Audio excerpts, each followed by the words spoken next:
ಭಾರತ ದೇಶದಲ್ಲಿ ಒಬ್ಬ ಬ್ಯಾಟ್ಸ್ಮನ್ ಇದ್ದಾನೆ. ಅವನು T20ಯಲ್ಲಿ ಕಿಂಗ್ ಅಂತಾನೆ ಹೇಳ್ಬೋದು, ODIದಲ್ಲಿ ಫಿನಿಶರ್ ಅಂತಾನೆ ಹೇಳ್ಬೋದು. ಟೆಸ್ಟ್ ದಲ್ಲಿ ಮಾತ್ರ ಇವನು ಓಪನರ್. ಅವನೇ ನಮ್ಮ ಕನ್ನಡದ KL ರಾಹುಲ್. ಇವನು ಕ್ಲಾಸ್ ಆಗಿ ಕವರ್ ಡ್ರೈವ್ ಹೊಡಿತಾನೆ, ಫ್ಲಾಟ್ ಆಗಿ ಸಿಕ್ಸ್ ಕೂಡ ಹೊಡಿತಾನೆ. ವಿರಾಟ್ ಕೊಹ್ಲಿ ತರ ಟೆಕ್ನಿಕ್ ಉಪಯೋಗಿಸ್ತಾನೆ, ರೋಹಿತ್ ಶರ್ಮಾ ತರ ಟೈಮಿಂಗ್ ಉಪಯೋಗಿಸ್ತಾನೆ. ಆದ್ರೆ MS ಧೋನಿ ತರ ಕೂಲ್ ಆಗಿ ಕೂಡ ಇವನು ಆಡ್ತಾನೆ. KL ರಾಹುಲ್ ಒಬ್ಬ ಕ್ರಿಕೆಟ್ಗೆ ಫುಲ್ ಪ್ಯಾಕೇಜ್ ತರ ಅಂತಾನೆ ಹೇಳ್ಬೋದು. KL ರಾಹುಲ್ ಒಬ್ಬ ಒಂಟಿ ಸಲಗ ಅಂತಾನೆ ಹೇಳ್ಬೋದು. IPL ಆಗ್ಲಿ, ಇಂಟರ್ನ್ಯಾಷನಲ್ ಕ್ರಿಕೆಟ್ ಟೂರ್ನಮೆಂಟ್ ಗಳೇ ಆಗ್ಲಿ, KL ರಾಹುಲ್ ಅವರ ಬ್ಯಾಟ್ ಯಾವಾಗ ಅಟ್ಯಾಕಿಂಗ್ ಮೋಡ್ ಆನ್ ಆಗುತ್ತೋ ಆವಾಗ ಫೀಲ್ಡರ್ ಗಳೆಲ್ಲರೂ ದಶ ದಿಕ್ಕುಗಳಲ್ಲಿ ಓಡಾಡೋದು ಗ್ಯಾರಂಟಿ ಅಂದ್ರೆ ಗ್ಯಾರಂಟಿ.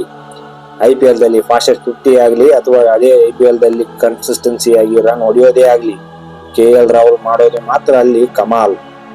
ಟೀಮ್ ಇಂಡಿಯಾ ಅವರನ್ನ ಓಪನರ್ ಆಗಿ ಕಳಿಸಿದ್ರೆ ಅಲ್ಲಿ ಕ್ಲಾಸ್ ಆಗಿ ಆಡ್ತಾನೆ. ಅದೇ ನೀವು ಏನಾದ್ರೂ 4th and 5th ಪ್ಲೇಸ್ ನಲ್ಲಿ ಕಳಿಸಿದ್ರೆ ರೋಲ್ ಮಾಡೆಲ್ ಆಗಿ ಕೂಡ ಇವನು ಆಡ್ತಾನೆ. ಅದೇ 7th and 8th ಪ್ಲೇಸ್ ನಲ್ಲಿ ಇವನನ್ನ ಕಳಿಸಿದ್ರೆ ಫಿನಿಶರ್ ಕೂಡ ಆಗಿ ಆಡ್ತಾನೆ.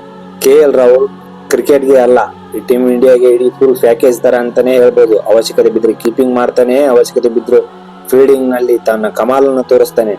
ಅದೇ KL ರಾಹುಲ್ ಒಂದು ಇಂಟರ್ವ್ಯೂ ನಲ್ಲಿ ಹೇಳ್ತಾನೆ, ನಾನು ನನಗಾಗಿ ಆಡಲ್ಲ, ದೇಶಕ್ಕಾಗಿ ಆಡ್ತೀನಿ ಅಂತ. ಅಲ್ಲಿ 140 ಕೋಟಿ ಮನಸ್ಸುಗಳನ್ನು KL ರಾಹುಲ್ ಗೆಲ್ತಾನೆ.